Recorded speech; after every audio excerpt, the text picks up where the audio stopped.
جی ناظرین، بریک کے بعد آپ کو خوش آمدید کہتے ہیں۔ آج پوری مسلم دنیا میں اسلاموفوبیا کے خلاف دن منایا جا رہا ہے، اور دوسری طرف بھارت کے اندر کرناٹکا ہائی کورٹ نے ایک اہم فیصلہ دیا ہے مسلم طالبات کے حجاب کے خلاف۔ اس فیصلے پہ بھی بات کریں گے، لیکن پہلے بڑھتے ہیں اسلاموفوبیا کے خلاف جو دن منایا جا رہا ہے کتنا امپورٹنٹ ہے، اور یہ صاحب جو اس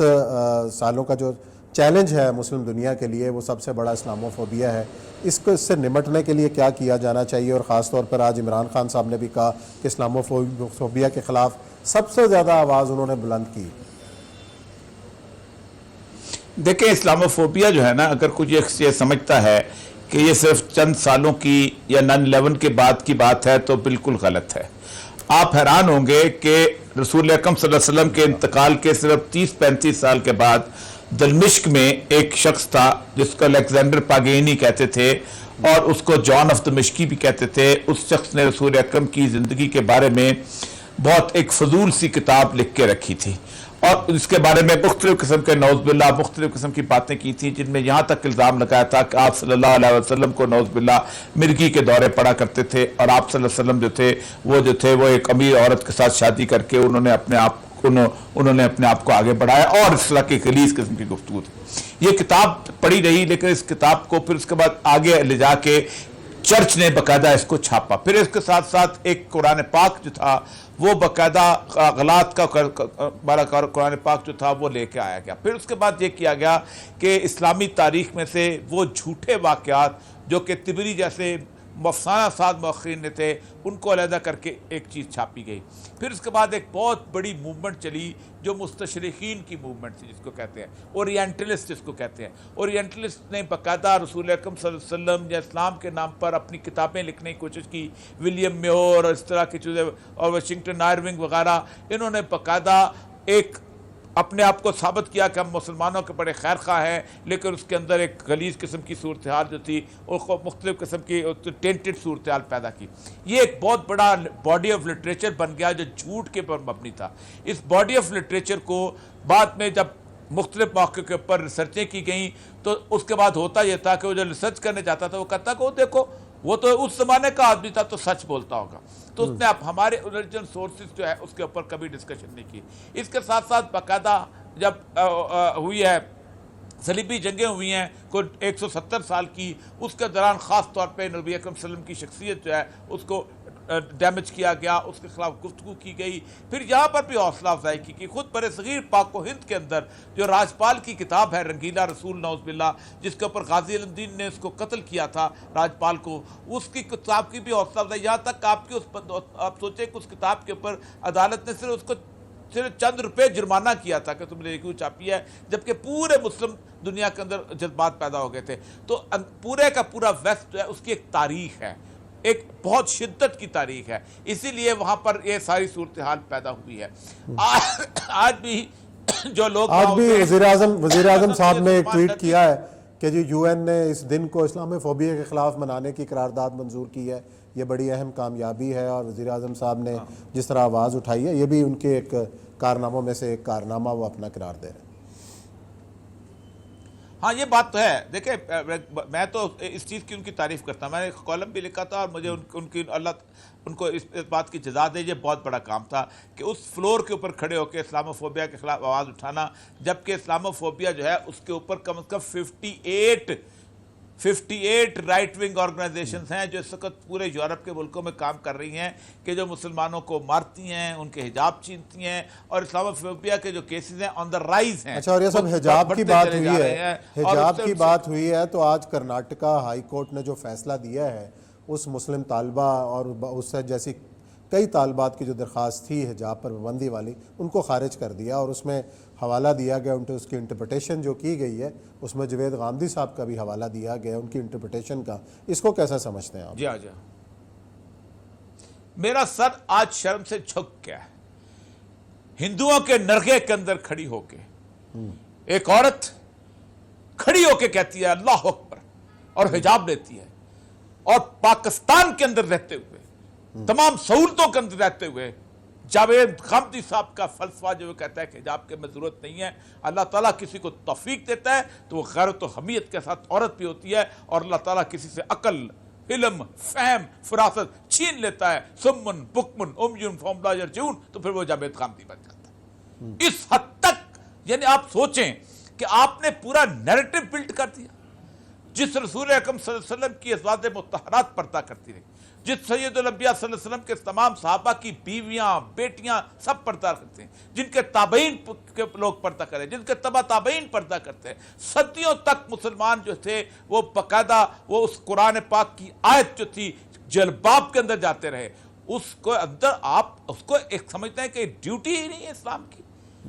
اسلام کے اندر سورہ نور کس طریقے سے اتری، اور اس کے سورہ احزاب کی سورہ حجرات کی جو آیات ہے وہ کیسے اتری، لیکن کمال کی بات ہے۔ اصل مسئلہ یہی ہے کہ پاکستان اسلام کو جب بھی نقصان پہنچایا ہے وہ اپنوں نے ہی نقصان پہنچایا ہے۔ مجھے سمجھ نہیں آتی کہ جاوید غامدی صاحب اپنے اس آرگومنٹ کا جواب کرے۔ مجھے وہاں بات ہوئی ان لوگوں سے جو لوگوں کے مقدمہ لڑ رہے تھے، وہ کہتے ہیں ہر دوسرے منٹ کے پر ہندو جو تھے وہ جاوید غامدی کا جواب لے کے آتے تھے۔ اس کا مطلب یہ ہے کہ ایک آدمی اگر ایک عورت جو ہے وہ اپنے حجاب پہننا چاہتی ہے، آج ہوا کیا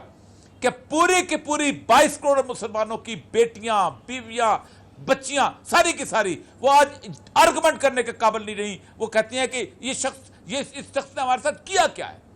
ہم نے تو ماؤں کا پردہ کرتے دیکھا تھا، ہم نے تو بڑی بہنوں کا پردہ کرتے ہوئے دیکھا تھا، ہم نے تو اپنے آباء و اجداد کو پردہ کرتے ہوئے دیکھا تھا، ہم نے تو کہا تھا کہ ہم سورہ نور کی آیات ہم سے کیا مطالبہ کرتی ہیں، لیکن چونکہ اس کو اندازہ نہیں ہے کہ وہ حجاب کیوں پہنتی ہیں، بنیادی طور پر اس کو غامدی صاحب کو اندازہ نہیں کہ ان کی کوئی بیٹی بہو بیوی ہاں ہے نہیں کہ جس کے اوپر ہندو غلیظ نظروں سے دیکھتے ہیں۔ بنیادی طور پہ ہوتا کیا، ایوان ڈڈلی نے یہی تو کہا تھا، اس نے کہا تھا میں نے جس دن حجاب پہنا تھا اور تو مجھے اس دن احساس ہو گیا تھا کہ مجھے مرد کی عزت سے دیکھنا شروع ہو گئے تھے، کوئی مجھے پیچھے گھور کے نہیں دیکھتا تھا، مجھے ایسا لگتا تھا کہ ایک بہت بڑے میں پردے کے اندر آ گئی۔ آپ سوچیں کہ اس سارے معاملے کے اندر آرگومنٹ یہی دی جاتی ہے کہ چہرے کا پردہ نہیں ہے، وہ گھر کے اندر ہے، گھر کے اندر چہرے کا پردہ نہیں ہے، گھر کے اندر جو آپ کے دیور ہیں باقی لوگ ہیں رشتہ دار ہیں اس طرح کے لوگ ان سے پردہ نہیں ہے۔ باہر نکلنے کو تو اللہ واضح طور پہ کہتا ہے کہ اپنے اس کو اوڑھنیوں سے ڈھانپ لیا کرو، لیکن کمال کی بات یہ ہے کہ وہ آرگومنٹ ہے۔ اب جاوید غامدی صاحب کو پاکستان کے اندر بھی ٹی وی چینل کے اندر کیا بات ہے کمال بنا کے پیش کیا جاتا ہے، اور بہت سارے لوگ جو ہیں ان کی انٹرپریٹیشن کو سمجھتے ہیں کہ وہ جدید ترین اور اجتہاد کے درجے پہ اور مقام پہ فائز ہیں۔ ظاہر بات ہے یہ وہ تکلیف دہ عمل ہے جس کا آج رزلٹ نکلا ہے کہ جب اچھا اب کیا دیکھ رہے ہیں، پابندی انہوں نے خارج کر دی، اپیلیں خارج کر دی، اب کیا ہونے والا ہے؟ اب ٹینشن جو ہے وہ شروع ہو گئی ہے، اسکولوں کو چھٹیاں دے دی گئی ہیں، تو اب مسئلہ کیا ہوگا وہ آپ کی بچیوں کے منہ سے حساب چھین لیں گے، اور کیا ہوگا؟ وہ حجاب پہن کے اسکول میں جائیں گے، وہ کہیں گے دفعہ جو تم نہیں جانے دیتے۔ تو بندہ یا تو آخرت بچائے گا، وہ بیٹی یا تو اپنی آخرت بچائے گی، اور یا دنیا کی کتا بن کے رہیں گے وہ لوگ۔ آپ نے بنا دیا دنیا کا کتا، آپ نے ان کی آخرت کے اوپر لال لکیر پھیر دی۔ مطلب مجھے آج تک سمجھ نہیں آتی، اور میں پاکستان کے اندر میں سچی بات یہ ہے کہ پاکستان کے اندر علماء کرام کو اس وقت کھڑا ہونا چاہیے کہ یہ غلط ہے، اور اس کی اجتماع امت یہ کہتی ہے۔ انڈیا کے اندر تو کھڑے ہوئے ہیں بہت سے لوگ، لیکن مسئلہ یہ ہے کہ وہاں بھی میں دیکھ رہا تھا کچھ غامدی صاحب کی جو انٹرپریٹیشن ہے اس کو مان رہے ہیں، تو جو بھارت کے اندر جو علماء کرام ہے، جید علماء کرام ہے، ان کی بات کیوں نہیں رکھی گئی سامنے؟ یہی کوڈ کیوں کیا گیا؟ کیا پوری دنیا میں یہی کوڈ کرنے والی چیز؟ اور بھی بہت سارے عالم ہیں، اور بھی بہت ساروں نے بات کی۔ ہندوستان کی جو عدالت ہے وہ تو ہندوتوا کی سٹوج ہے، وہ تو اس کے سامنے جھکی ہوئی ہے، وہ تو آزاد فیصلہ۔ جو عدالت سپریم کورٹ یہ کہے کہ افضل گرو کو ہم پھانسی اس لیے دے رہے ہیں کہ لوگوں کا کوئی چین آ جائے، لوگوں کو اطمینان آ جائے، ورنہ ثبوت ہمارے پاس نہیں ہے، اس کو آپ عدالت کہتے ہیں؟ یہ عدالتیں نہیں ہیں۔ یہ کینگرو تو بہت مزدار چیز ہوتا ہے، کینگرو تو بیچارہ اپنی ماں کی طرح جھولے بچوں کا، کینگرو نہیں ہے یہ، تو بدترین کسی جانور کا بھی اگر نام لیا جائے تو اس طرح کی عدالتیں بن جاتی ہیں بھارت کی عدالتیں جو کہ جہاں آپ کے پاس انصاف مل ہی نہیں سکتا، مسلمان سوچ نہیں سکتا۔ اور اس کے بعد ہم لوگ کہتے ہیں کہ جی وہ ملک جو ہے اس کے اندر آج بھی پاکستان میں لوگ جو گفتگو کرتے ہیں 7500 ایک محترمہ جو تھیں میرے ساتھ بحث کرتے ہوئے کہہ رہی تھیں وہاں دیکھیں ہمارے پڑوس میں آج تک کبھی سسٹم ڈریل نہیں ہوا، آپ کہتے ہیں کوئی تالے آزما نہیں آیا، آج تک کبھی اس کو پھانسی نہیں دی گئی۔ میں نے کہا وہاں 22 کروڑ مسلمان ہیں، اگلے 100 سال تک کبھی سوچ سکتے ہیں وہ 22 کروڑ مسلمان کبھی ایک اقتدار کی جھلک بھی دیکھ سکیں، سکون کا اور سکھ کا سانس بھی لے سکیں؟ وہاں تو اکثریت کی آمریت نافذ ہے اور بری طرح نافذ ہو چکی ہے۔ اس کا مطلب یہ ہے کہ دنیا میں رہنے کے لیے بنیادی طور پر حکومتیں انصاف کی بنیاد پر چلتی ہیں، عوامی نمائندگی کی بنیاد پر نہیں ہیں۔ انصاف جو بھی قائم کر لے، جو سیدنا علی رضی اللہ تعالیٰ بلکہ قول حضرت رسول اکرم صلی اللہ علیہ وسلم کا ہے، یہ اکثر ہم نے غلط مشہور کر لیا ہے۔ ہم نے ایک شیعہ عالم سے پوچھا، میں نے کہا مجھے نہج البلاغہ سے یا نکال کے دیں کہ یہ قول کس کا ہے، تو انہوں نے کہا یہ حضرت علی کا نہیں ہے، حضرت رسول اکرم کا قول ہے کہ کوئی ملک کفر کی بنیاد پر قائم رہ سکتا ہے لیکن میں انصافی کی بنیاد پر قائم نہیں رہ سکتا۔